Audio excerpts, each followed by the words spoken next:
Let me check once on social tables page.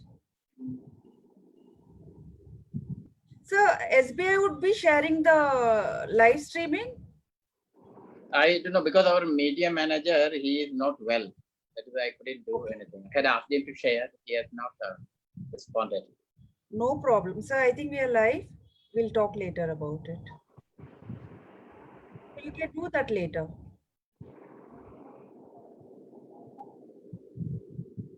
So shall I start, sir? Yes. A very warm welcome to you, sir, on our social table series, and thank you so much for being part of this speaker series. Thank you. Thank you very much. It's an honor to be here. Thank you so much, sir. Hello, everyone. I'm Kalpana Chaudhary, founder of Social Tables, managing trustee and chairperson of Jan Seva Foundation, Being the Change, and Lagna.com. Lagna.com is a matrimony portal for differently able acid attack and cancer survivors. Co-chairperson of ASSOCHAM State Entrepreneur Development Council, JEDC, active member of Wiki Flow, CII IWN Maharashtra, Women Economic Forum, and TEDx speaker. Before diving into the guest introduction, I would like to take a moment to introduce you with Social Tables. Social Tables is committed to sustainable development program with societal well-being and environmental consciousness.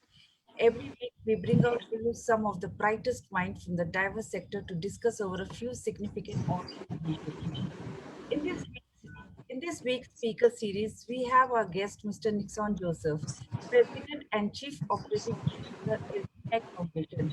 He's a postgraduate in English Language and Literature, joined State Bank of India in 1985 as probationary officer. As a career banker, he has extensive experience in various facets of banking like corporate credit, retail operation, international banking, etc.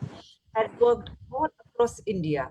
He has also manager operations SBI Bahrain and Chief Executive Officer SBI Tokyo Branch 2018-12. He is certified credit professional, certified banking, so there's some kind of noise. He's a yeah. He is the certified credit professional, certified banking compliance professional, and certified information system banker. He was president of the Sakura Toastmaster Club Tokyo and also started the Tokyo Debating Society. His interest in long distance running has led to his completion of 40 full marathon, that is 42.195 kilometer, thus being the only official among the 1.1 million bank employee in India to have the achievement, making him popular as a SBI marathon legend. That he has never he has never he has never been an athlete, yet started from the marathon running at the age of 45 years, went ahead completing full marathon and still running at the age of 58 years, has been inspiring thousands of people, especially youth. Various institutions have been inviting him to share his experience of running 40 full marathon and motivate the youth. He has been running in all the SBI Green Marathons to spread the message of sustainability. In spite of lockdown, he had to complete 3 full marathon by jogging inside his apartment, giving the message that where there is a will, there is an inspiring way. A coordinator, SBI Youth for India Fellowship Program. He has instrumental in inspiring and mentoring 100 youth every year and has taken the fellowship to a higher level. He has been mentoring many social entrepreneur units started by SBI Youth for India Fellows. As a president of SBI Foundation, the CSR arm of State Bank of India, he has been supporting strong impact projects to help underprivileged and needy. He has been a regular speaker in various CSR forums all across India. He is the recipient for a Dr. APJ Abdul Kalam Award 2018 for Excellence in Public Service and Dr. Kalam Memorial Ignited Minds Award. His name figure in the Be the inspiration book released by the Rotary Club Mumbai, where 45 inspiring Indians were listed award as the COVID-19 Warrior Award by CSR Times and India Achievers Forum for organizing various social initiatives during the pandemic times. There's so much to talk about Nixon, sir, but and it's also so inspiring. So a very, very warm welcome to you on our today's speaker series. Thank you. Thank you. Thank you very much. It's the utmost pleasure to have you here with us today. So in today's discussion, we are going to discuss about how to break the barriers and tackle challenges. So you are the only official among the 1.1 million bank employee in India to have the achievement making popular as SBI Marathon Legend. What motivated you? Please tell us about your journey. See, during my school days, I was not taking part in any physical activities at all. I was focused only on studies, and parents, teachers also used to tell that focus on studies, you can become something great. I was very happy about it, and I am proud to tell that I stopped the universities for my BA and MA also, and joined SBI as probationary officer in 1985. For so many years, I was in the banking. I was happy. I was traveling all over India, got posted and all. And when I was in Mumbai in 2004, 2005, I was 45 years at that time. Then it came to me that if you do the same things, like you are a banker, you do what the bankers do, almost same things. You don't inspire others. You can inspire others only by doing things differently. Absolutely. So I was thinking I should do something different, which other bankers are not doing. So I was thinking for many days what to do. So at that time only, the Mumbai floods took place in 2005. And then I had to move from my office in corporate center, Nariman Point, to my quarters at Sion. So almost 12 kilometers. I had to go through almost almost in neck-high water at many places. I had to wade through that much water to reach home. It took almost 5.5 hours for me to reach Sion. Okay. And then I didn't feel much tired. Many places, it was almost neck-high water in many places. It was one of the, I don't know, later I thought I should not have done such a thing. But then I reached, then I was not much exhausted. I thought then why don't take something like some endurance events? Why not participate in some endurance events? And then I saw the Mumbai Marathon advertisement, Standard Chartered Mumbai Marathon. I registered for the 42 kilometers full marathon. I didn't do even 5 or 10 earlier. I thought if I do something, it should be really something very challenging. I should do it. And therefore I registered for that. And then started not a good amount of practice, but a little amount of practice. I was continuing like that. And then many of my colleagues told me that you don't venture into such activities because you be in your comfort zone, don't go into areas which are not familiar for you. Absolutely. Many told me, being not an athlete, not even 5 kilometers you have ran, and you just choose to run 45 kilometers. Many told me you won't be able to complete 42 kilometers. Yeah. Because you are not run earlier. But then I thought, no. See, I always believe that we are all brought up as prisoners of so many beliefs. Like childhood, you are told you will be a good student. You will not be a good athlete. You will not be you are not good in studies. You are not you are a useless person. You will not have a good future. All these beliefs come into our mind, all of us, and then we are prisoners of these beliefs. So I was also thinking I'm good for studies, I'm good for office work, but not into athletic activities or sports and all. I thought I should break that. I should break that. I should break that prison and come out and see what I can do. That was one reason why I thought I will do this marathon running.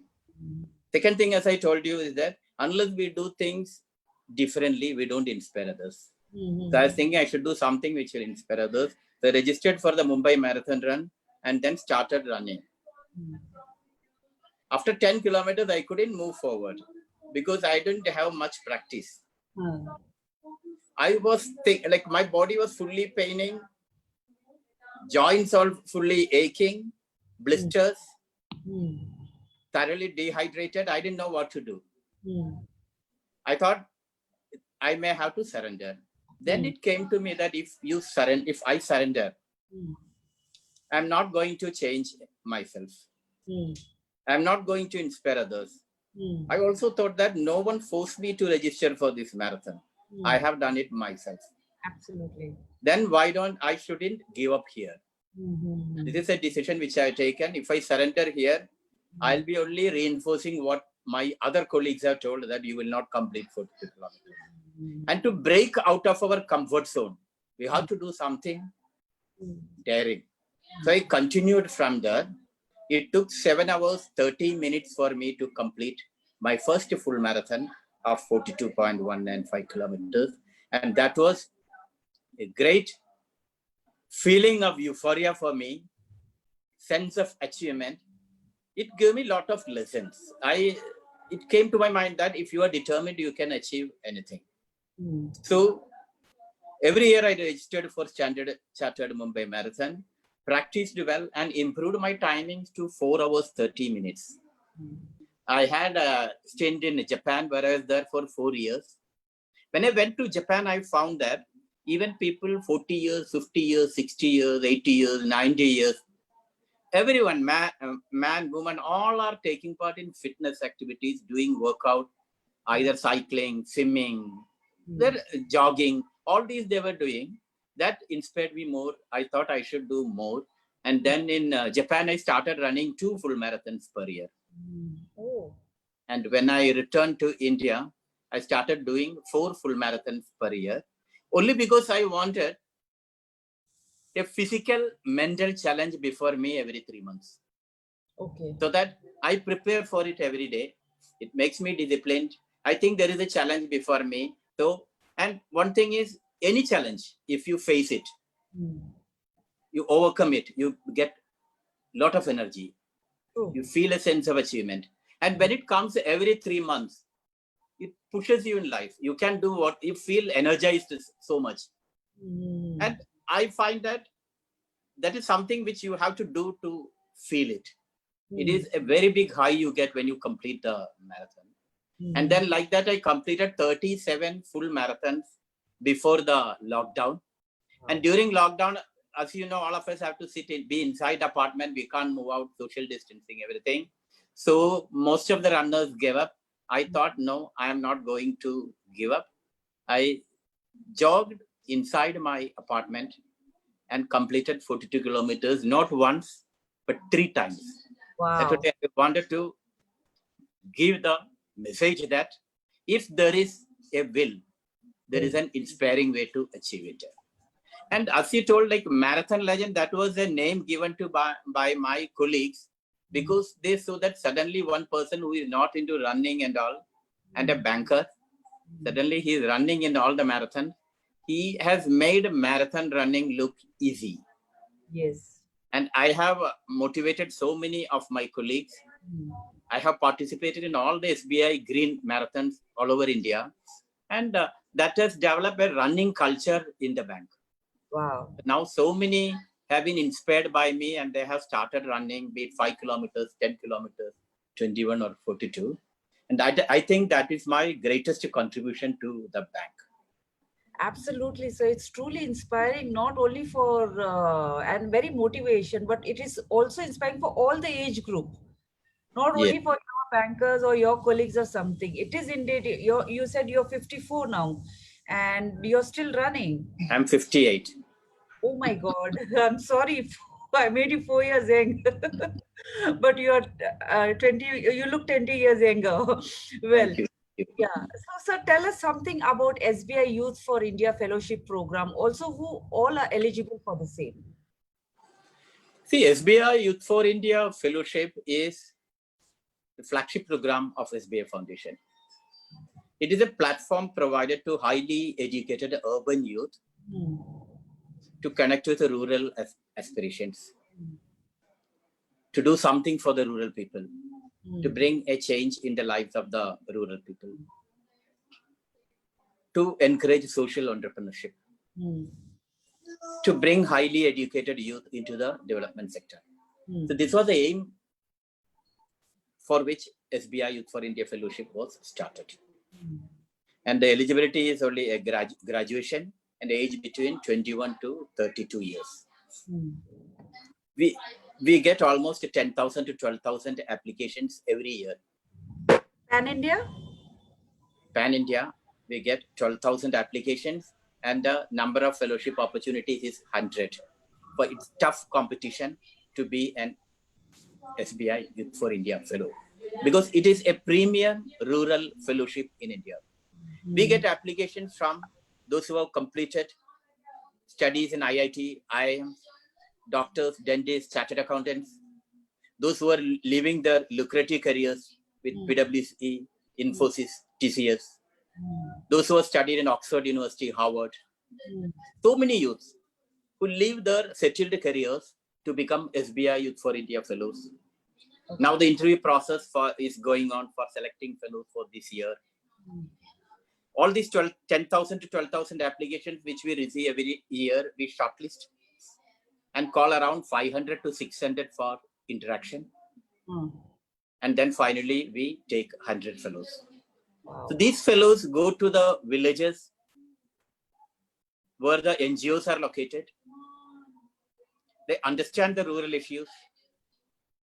They come out with solutions to those problems. They develop projects to address that issues. And within 13 months, they work on this project, pilot it, make it successful, make it sustainable and live. And it is a matter of great pride for us that for SBI Foundation, for SBI, that 70% of these youngsters who join us fellows, who left their lucrative careers, they continue to be in the development sector. Either they join the NGOs or they go for higher studies in development sector or they start their own social enterprises. And another matter of pride is that more than 60 to 65% of our fellows are girls. Wow. That is a Phenomenal. matter of great pride because we are empowering girls. Wow. And it is a matter of great pride because our girls are willing to go to remote places in India to bring change. So this fellowship is for change makers. True. And we are proud that we are able to bring out so many change makers every year. We have a 350 alumni of Youth for India Fellowship. Many of them have addressed rural issues in their own way, bringing creativity and innovation into this sector. That's why this fellowship is considered as a very premium fellowship in India. And that is the reason why we get a lot of applications for this fellowship.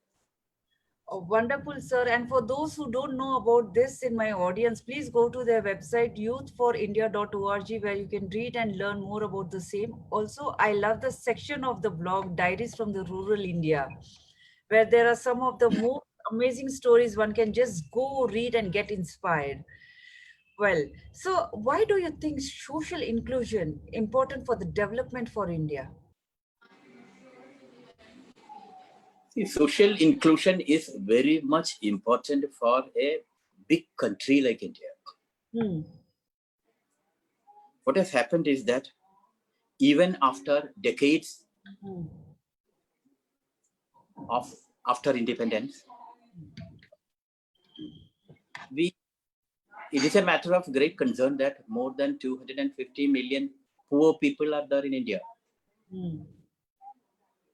The gap between the rich and the poor is widening. There is a lot of division between the urban and rural India. There is an India, there is a Bharat. Yes. There are a lot of developmental challenges. India is progressing, but the wealth of progress, the riches of progress cannot be restricted only to a selected few. The whole India, including Bharat, has to be beneficiaries of this progress. So inclusivity is a must. And it is in this context that foundations like SBI Foundation have a role to play to bring the marginalized and vulnerable into the mainstream, to bring positive change in the marginalized and vulnerable sector. So unless we involve, engage the vulnerable, the marginalized, and bring them into the mainstream, provide them proper opportunities to grow, empower them, empower women also, empower whoever is powerless now, India cannot grow. Therefore, inclusivity is a factor which has to be there everywhere and has to be adopted by all foundations. And that is why SBI Foundation is also having inclusivity as one of its values. And all our activities which we are doing as part of SBI Foundation is having that inclusivity in mind. True, sir. I really think we must take affirmative action to change the circumstance and make sure there is equal opportunity for all. Because we all know the exclusion can rob individual of dignity, security, and opportunity to lead a better life, and we don't want that in our country. Well, so what are some of the main challenges you have encountered when implementing inclusive activities? See, there are a lot of developmental challenges in India. And when we implement activities to address these challenges also, a lot of challenges will be there. One challenge which I find is that not only for the foundation, but all those who are in the development sector is one, funds.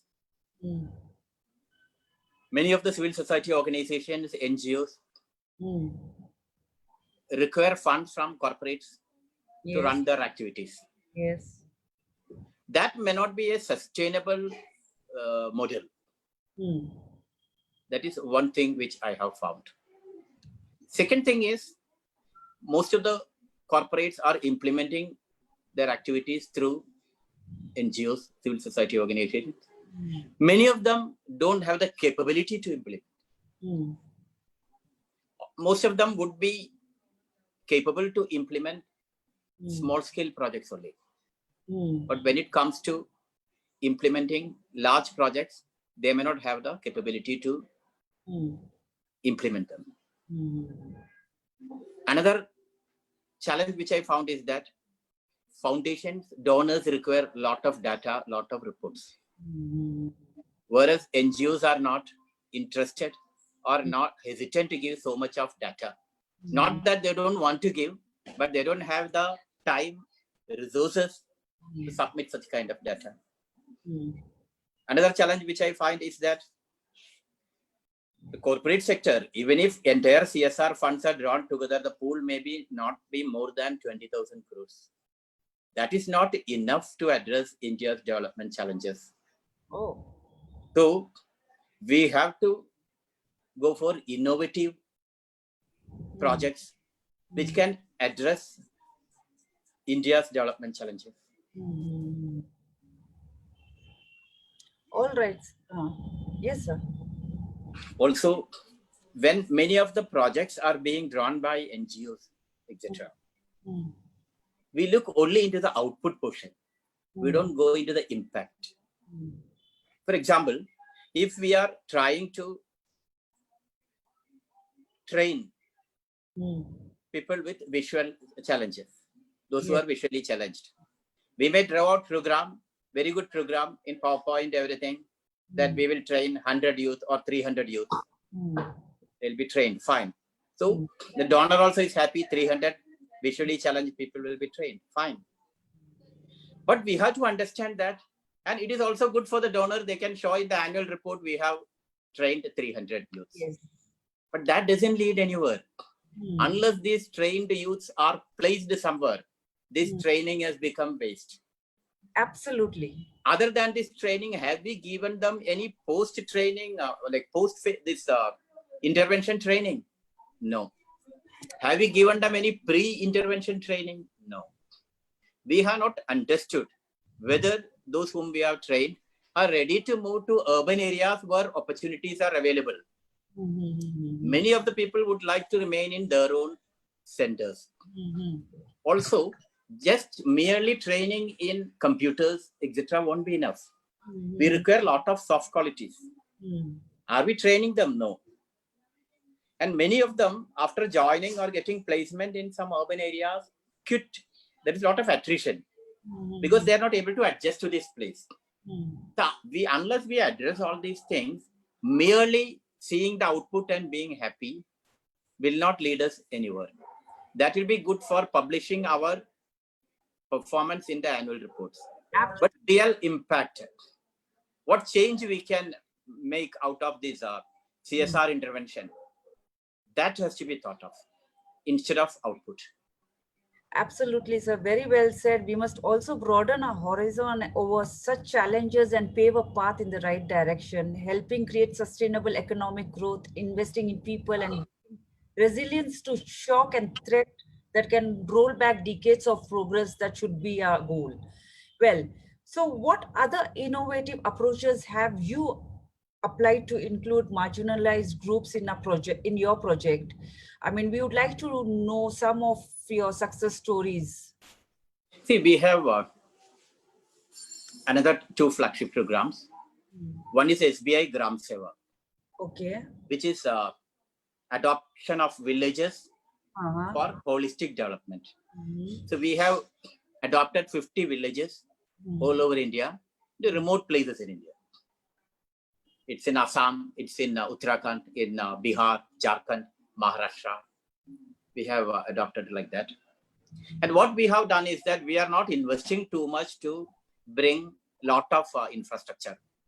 We are just focusing on the infrastructure, resources already available in the villages, Okay. and then working on it.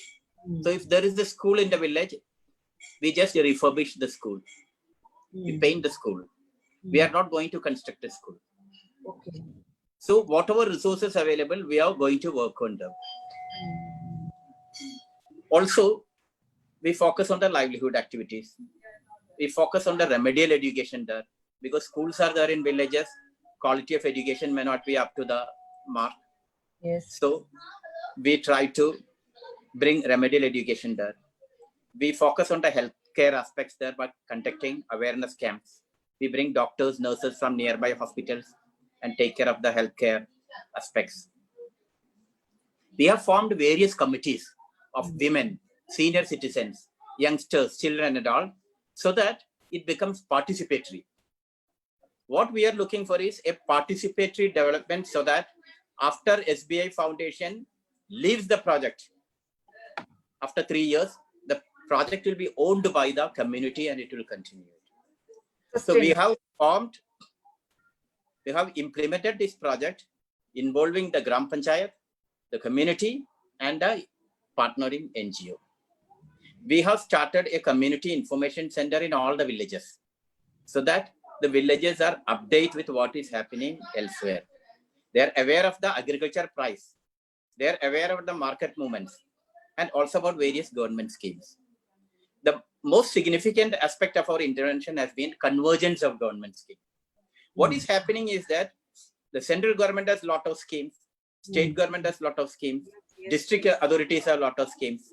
Unfortunately, most of these schemes are not known to the villagers. So we have created a system whereby all the schemes are linked to the villagers and the villages. The village also get benefit out of the scheme. Villages also get benefit out of the scheme, so that whatever schemes are available, they're able to derive benefit from it. So in that way, we are trying to create almost a village in the Atmanirbhar Bharat form, which our Prime Minister was telling, self-reliance. And we have already started that in our Gram Seva villages. We are seeing that our villages become self-reliant. What we are also doing is that we are training youths who don't have any livelihood opportunity in our rural self-employment training institutes free of cost. Wow. And then we are also providing them loans from the bank so that each of them can start micro enterprises. What kind of skills are you training, sir? We are training them in either beauty salons, mobile repairing, poultry, carpentry, electrical works, plumbing, Mm. then allied agriculture activities, food processing, jam making, bakery, all Wow. these activities, so that resources from the village can be utilized, and all these village youths can start their own micro enterprises there and continue in the villages instead of migrating to urban areas. In fact, SBF Foundation's Gram Seva village intervention is one of the best examples of Atmanirbhar Bharat. True, absolutely. I'm so overwhelmed knowing all this. Another initiative which we are having is the Center of Excellence for Persons with Disability, Oh. where we are trying to remove barriers to employment and employability of persons with disability. Here, what we are doing is that we have now started training disabled employees of other nationalized banks. Okay. What is happening is that though the government has stipulated that 4% of the opportunities should go to disabled people, most of the people are recruited and just given some mundane jobs. Yes. What we do is we upskill them in computers, bank master, core banking, etc., and empower them so that they can work in the mainstream. So once they go back to the branches, they need not be sidelined. True. They can work in the mainstream. They are empowered. Their self-esteem is improved. Hmm. And this is a great contribution which SBF Foundation is doing, empowering persons with disability. Wow, I'm so overwhelmed knowing all this. I'm so happy, sir, with all that you have said. We must help everyone around us in these times, and I really appreciate your initiative as well. Sir, do you think that Atmanirbhar package would boost the Indian economy and India towards self-reliant? See, Atmanirbhar Bharat is a very, very good concept. Okay. See, what has happened till now is that our development has been oriented towards urban development only. India lives in its villages. Hmm. So, development post-COVID should be with focus on sustainable activities. Hmm. And we should begin with our villages. Hmm. That is what I think this SBI Gram Seva intervention is a good example of that. It starts the development activities from the villages, utilizing the resources there, utilizing the human resources there, start more enterprises there, start more allied agriculture related activities there. Also encourage our youth to be social entrepreneurs. In fact, what our SBI Youth for India Fellowship is doing is encouraging the youth to become social entrepreneurs. I will just narrate one example. There is one Anand Watts, a young boy who did his MTech in civil engineering from IIT Chennai. He joined SBI Youth for India Fellowship and did his 13 months in Dangs district, Gujarat, working with bamboo craftsmen. Being a mechanical engineer, he could devise some small equipments which could reduce the drudgery of bamboo craftsmen. After his fellowship was over, 13-month fellowship was over, he went back to the village and started a social enterprise involving the bamboo craftsmen, giving livelihood opportunity to 6 to 7 bamboo craftsmen. You just think about it. One educated youth, instead of trying for a corporate job, who is highly qualified MTech, he would have easily got a corporate job.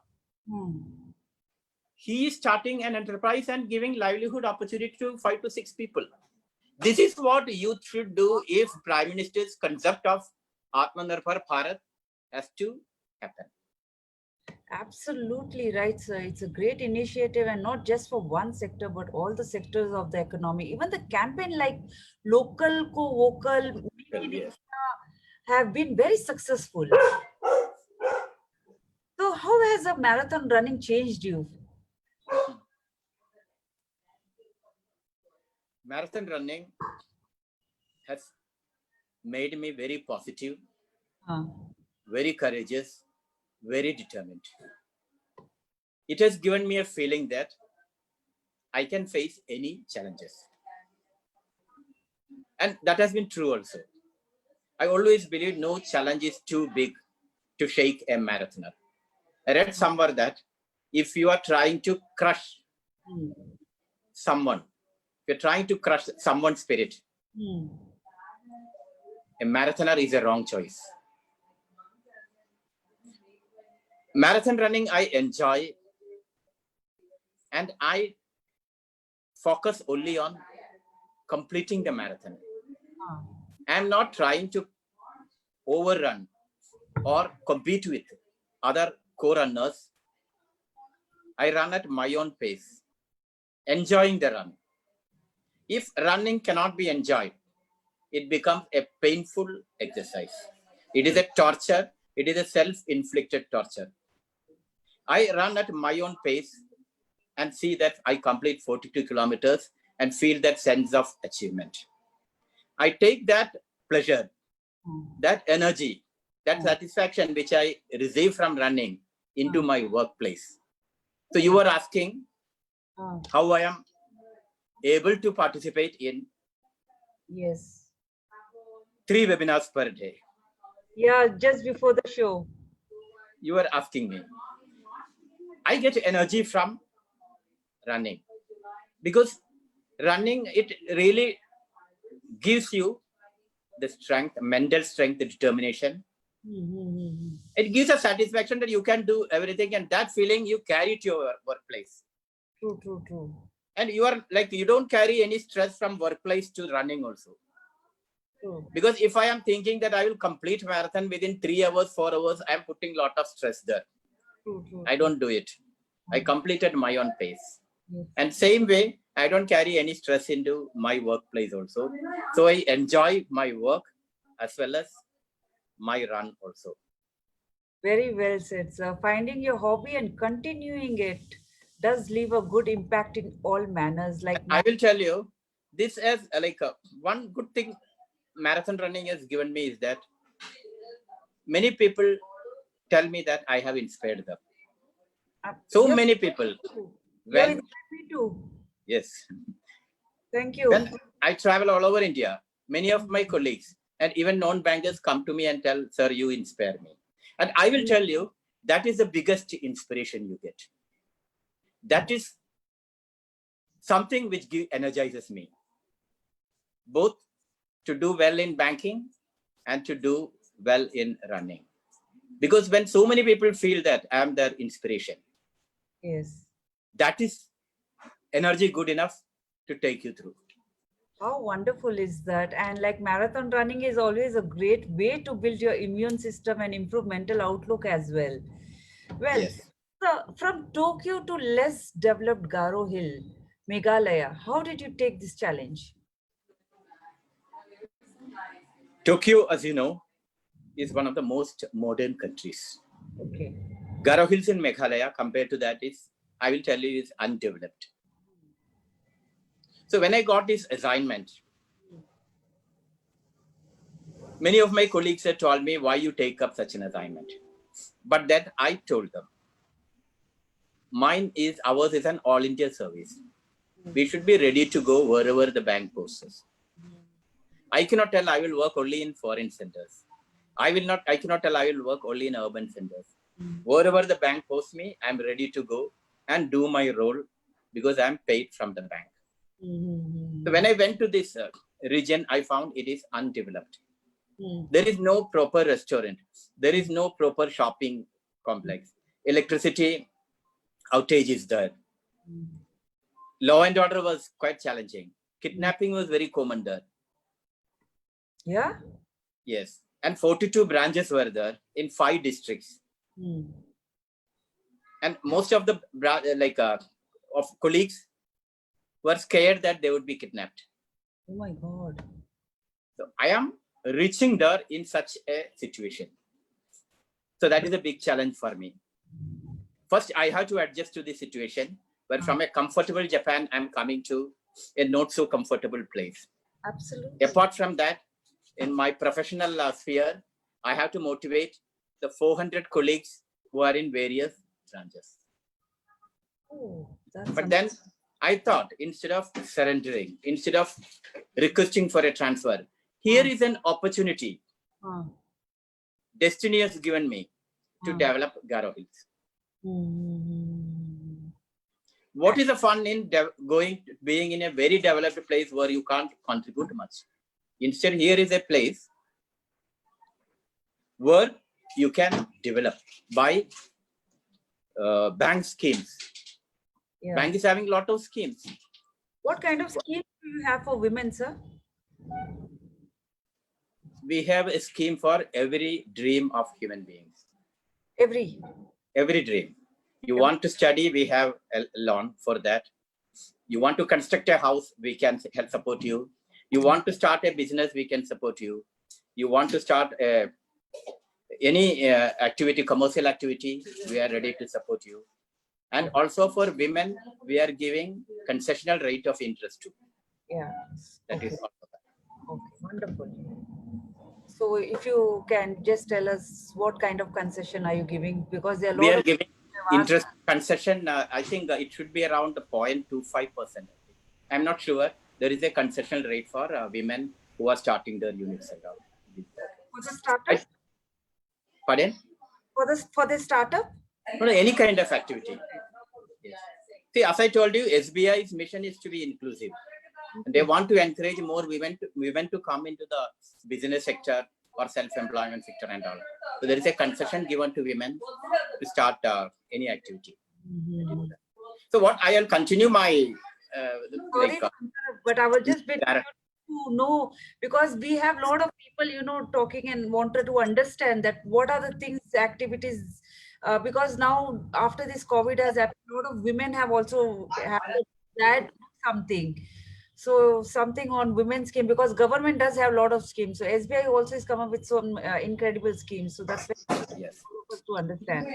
Well, so what happened in Garo Hills was my challenges were this, and I tried to address these challenges. The challenge of motivating 400 staff who were scared of being kidnapped. How did you do that? See, it is you talk to them, give them confidence. I visited each of these branches. Okay. Talk to everyone. Give them the feeling that I will be there with you at any crisis. And we should understand that talks are not enough. It has to be backed by action. So whatever things were there, they knew that here is a person who is going to lead from the front. So whenever any crisis situation, like during my time also, 2 kidnappings took place. And then I didn't run away. I faced the situation. I negotiated with the kidnappers, and so that the colleagues are released safely. Wow. So our colleagues see that here is a person who is not only telling them, but also doing it in action. So unless you do it, unless they see it, that here is one person who is leading from the front, they won't feel confident. So with that kind of attitude, with that, I could encourage everyone, motivate everyone, and turn our region into one of the most performing regions. Wonderful. As they say, leaders lead from the lead, and you have done that so beautifully. It's very scary and very challenging, and comes with a lot of responsibility when you give a word. Yes. All right. So thank you so much for your wonderful input, and your noble thoughts and initiatives are just so inspiring. Now moving on to quick rapid fire. So who inspires you the most? See, young days, so many people were inspiring me, but now I find persons with disability doing well in life, they inspire me. Such a noble thought, sir. And what's the greatest risk you have ever taken? Greatest risk I have taken is traveling all over Garo Hills in the face of kidnap threat, and that too alone, without any security. Wasn't the government doing anything about it over there? Because kidnapping is something very scary. That was scary, but during that time it was at its peak. But then I had 42 branches to look after. I thought I should not hide anywhere. I should go visit all these branches personally, and I did it. And that was a great risk which I took, but that was worth it. It gave a lot of confidence to my colleagues. And you lived there for how many years? 2 years. Oh, that's amazing, sir. And what is the most memorable moment of your life? Most memorable moment was, it happened last year when I could interact with the President of India. Wow. And what was the interaction, if I can ask?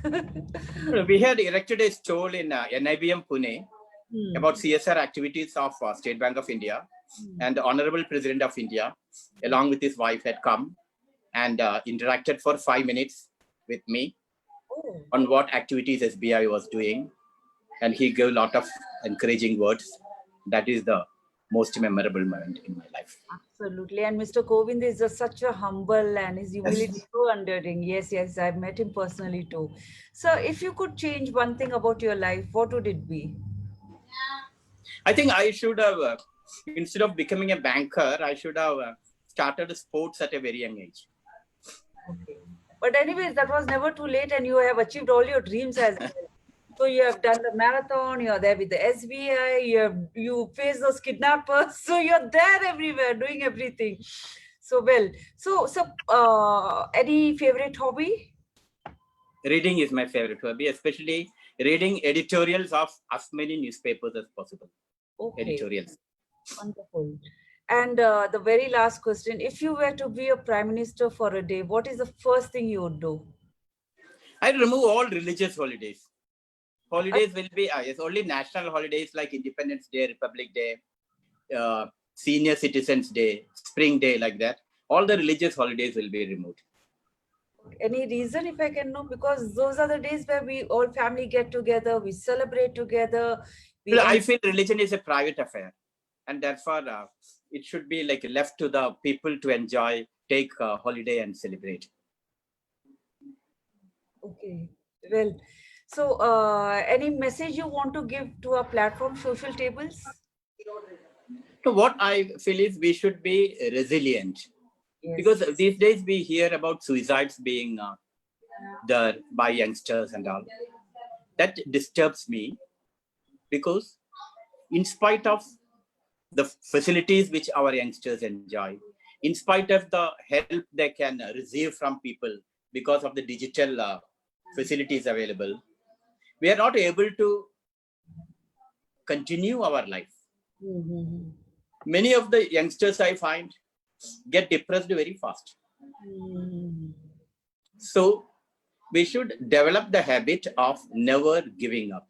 Mm-hmm. Disappointments, challenges are part of life. Mm-hmm. Everyone's life. Mm-hmm. You cannot point out one person who doesn't have any challenge. Mm-hmm. But we have to face these challenges and continue in life. Giving up is very, very easy. Mm-hmm. So my message to everyone, all the youth, is never give up. Never give up. And so a message for our platform, Social Tables. Social Table is doing a wonderful job in bringing people who have from various sectors, interacting with them, and spreading awareness about various things, but also information about various aspects. This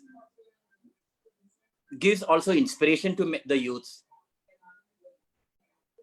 People come to know that it's not only bad things, negative things that are happening in India. A lot of good things are there. Absolutely.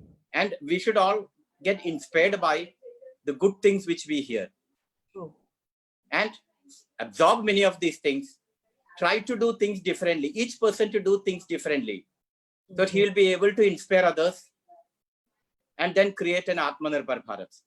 Absolutely, sir. That's why Social Tables also is taking care of that, spreading positive news and talking about, your achievements and learning from your experience and your skills and now what you have spoken about.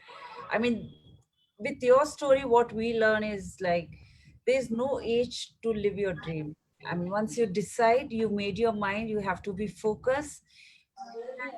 40 to 45, you did 42 kilometers marathon. That's incredible. Nobody would have thought. So yes, thank you so much, sir. And so before we conclude, a few word of wisdom or advice you would want to give to an audience. No, I thank Social Tablets for this opportunity. Yeah. Also, thank you for inviting me to this forum. It was it's really great honor because I'm able to convey whatever SBI Foundation is doing and whatever I personally has been doing, whatever I did with my marathon running, etc. I hope that this will give message to everyone who is listening to me. The morning I had a webinar where Pullela Gopichand was there. He is spreading message of physical literacy.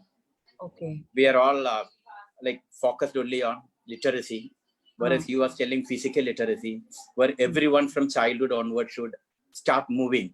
It's not winning medal alone. It is something which you have to do to keep moving.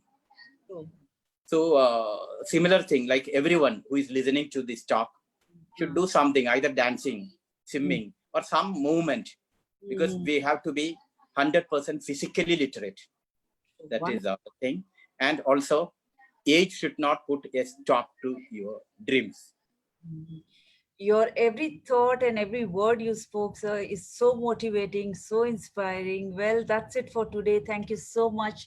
Let me take an opportunity to give you all word of thanks. It's a great honor and privilege to propose the vote of thanks to Mr. Nixon Joseph, who, despite his busy schedule, has found time to grace this special interaction. We are extremely grateful to you for sharing your words of encouragement and giving us valuable inputs. Your eminent presence has indeed made this interaction a memorable one, and we unite to thank you from the bottom of our heart for your kindness, interest, and support. We wish you all the very best in your future endeavors. Thank you so much and stay safe. Thank you very much. Thank you very much. Thank you.